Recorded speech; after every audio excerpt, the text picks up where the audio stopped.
ሰላም ቅዱሳን እንዴት ናችሁ? እኔ ጋር ሁሉ ሰላም ነው፣ እግዚአብሔር የተመሰገነ ይሁን። እናንተ ጋርስ እንዴት ነው? ሁሉ ሰላም ነው? አገልግሎት፣ ህይወት፣ ስራ፣ ቤተሰብ ሁላችሁም ሰላም ናችሁ? እግዚአብሔር ይመስገን እኔ ጋር ሁሉ ሰላም ነው። አንድ ቃል ዕብራውያን 13 ላይ ቁጥር 9 ላይ እንዲህ የሚል ቃል አለ። እሱን ቃል ላነብ ነው። እንዲህ ይላል፣ ልዩ ልዩ አይነት በሆነ በእንግዳ ትምህርት አትወሰዱ። ልባችሁ በጸጋ ቢጸና መልካም ነው እንጂ በመብል አይደለም፣ በዚህ የሚሰሩባት አልተጠቀሙምና። መሠዊያ ያለን ከእርሱም ሊበሉ ድንኳኒቱን የሚያገለግሉ መብት የላቸውም። ሊቀ ካህናት ስለ ኃጢአት ወደ ቅድስት የእንስሶችን ደም ያቀርባልና፣ ስጋቸው ግን ከሰፈሩ ውጪ ይቃጠላል። ስለዚህ ኢየሱስ ደግሞ በገዛ ደሙ ሕዝቡን እንዲቀድስ ከበር ውጭ መከራን ተቀበለ። እንግዲህ ነቀፌታውን እየተሸከምን ወደ እርሱ ወደ ሰፈሩ ውጪ እንውጣ። በዚህ የምትኖር ከተማ የለችንምና፣ ነገር ግን ትመጣ ዘንድ ያላትን እንፈልጋለን ይላል ማለት ነው። እስከዚህ ያለውን ይበቃኛል።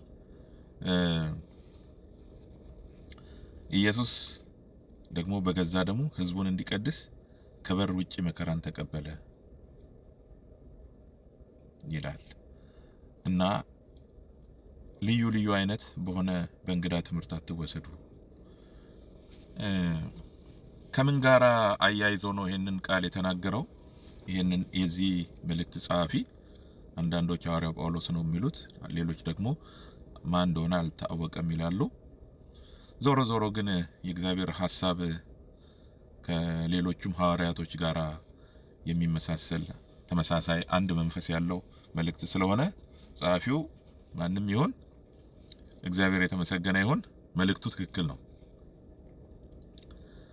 እና ልዩ ልዩ አይነት በሆነ በእንግዳ ትምህርት አትወሰዱ ይላል።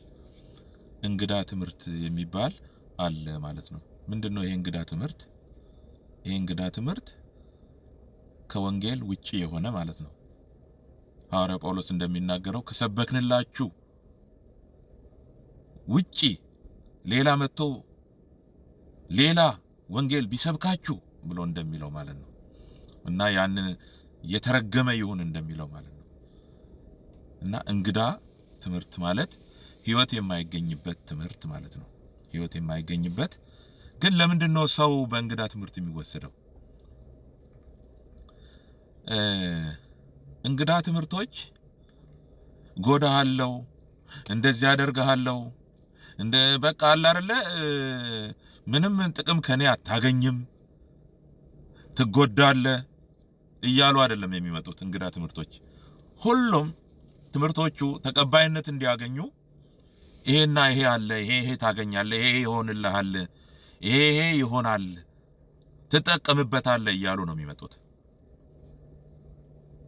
እና ስለዚህ ልክ መብልና መጠጥ ይጠቅመናል አይደለም?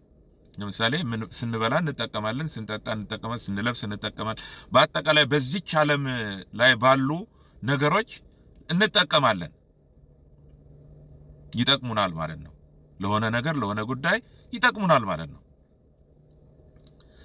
እንደዛው ማለት ነው እንግዳ ትምህርትም ሲመጣ ልክ መብል ለኛ እንደሚጠቅም፣ የምንጠጣው የምንለብሰው ነገር እንደሚጠቅመን፣ በዚህ ዓለም ያለ ነገር እንደሚጠቅመን ይሄ እንግዳ ትምህርትም ይህንን እንግዳ ትምህርት አምናችሁ ብትቀበሉ ይሄ ይሆንላችኋል፣ ይሄ ይደረግላችኋል፣ ወደምትፈልጉት ነገር ያደርሳችኋል፣ ይጠቅማችኋል እያሉ ነው የሚመጡት።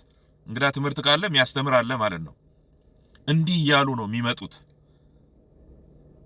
ለምንድን ነው እንደዚህ እያሉ የሚመጡት?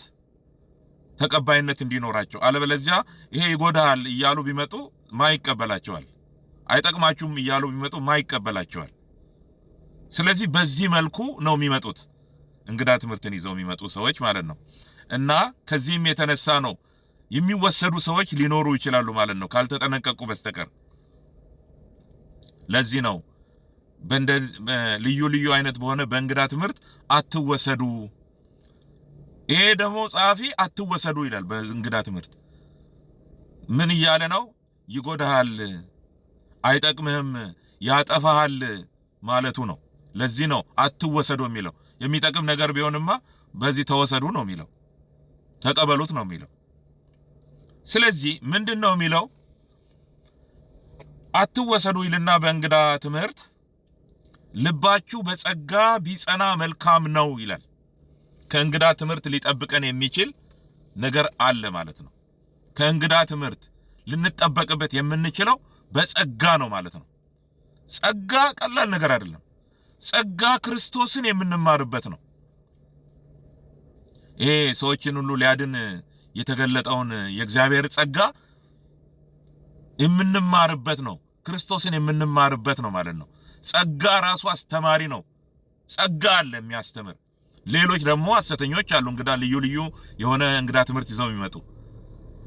እግዚአብሔር ደግሞ አለ፣ መንፈስ ቅዱስ ደግሞ አለ። ወደ እውነት ሁሉ የሚመራ ደግሞ መንፈስ ቅዱስ አለ።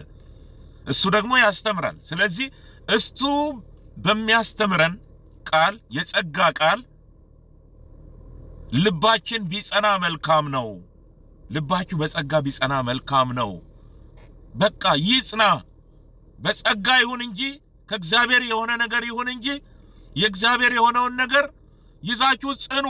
የምትጎዱት ነገር እንኳን ለጊዜው ቢኖር ያንን ጸጋ በመያዛችሁና በመጽናታችሁ ተጎዱ። አይ ይሄማ ይጎዳኛል፣ ይሄማ በዚህ ምክንያትማ ጸናው ማለት ልራብ ነው፣ ልታረዝ ነው፣ ይሄ ነገር ሊጎልብኝ ነው። ስለዚህ እኔ ሌላ በሌላ አቅጣጫ የምበላበትን፣ የምለብስበትን፣ የምጠቀምባቸውን ነገሮች የማገኝ ከሆነ እሱ ይሻለኛል ብለን አልን ማለት እንግዳው ትምህርት ይሄንን ስለሚያስተምር ነው። እና ያንን አስተናገድን ማለት ከጸጋ ጎደልን ማለት ነው። በጸጋ ትምህርት እየጸናን አይደለም ማለት ነው። ስለዚህ ምክሩ ምንድነው? ልባችሁ በጸጋ ቢጸና መልካም ነው እንጂ በመብል አይደለም። በዚህ የሚሰሩባት አልተጠቀሙምና ሺህ ጊዜ ይጠቅመኛል እንግዲህ የሚመጣው እንግዳ ትምህርት ያና ያ ይሆንልሃል ብሎ ነው የሚመጣው። ያ በትምህርቱ በኩል ስትቀበለው የሚመጣልህ ነገር ለጊዜው የጠቀመ ሊመስል ይችላል። ግን መጽሐፍ ቅዱስ በዚህ የሚሰሩባት አልተጠቀሙምና ይላል። እግዚአብሔር አምላካችን የተመሰገነ ይሁን። ከዛ በኋላ ይሄንን ሐሳብ ለማስረዳት ያለው ነው ወደ ታች ወርዶ እስከ ታች ድረስ የሚናገረው ማለት ነው። እሱን ሄዳችሁ መርምሩ፣ እንዴት እንዳስረዳ መርምሩ ማለት ነው። እኔ አሁን ጊዜም የለኝም፣ ስለሱ አልናገርም። ደቂቃውም እያለቀችብኝ ነው። እግዚአብሔር አምላክ የተመሰገነ ይሁን። ስለዚህ ልባችን በጸጋ ቢጸና መልካም ነው። ስለዚህ በጸጋ እንዴት ነው ምጸናው የሚል ነገር ሊመጣ ይችላል። የእግዚአብሔር ቃል የጸጋ ቃል ነው። ያጸናናል፣ ያቆመናል። ጳውሎስ በሌላ በቆሮንቶስ እንደተናገረው ማለት ነው።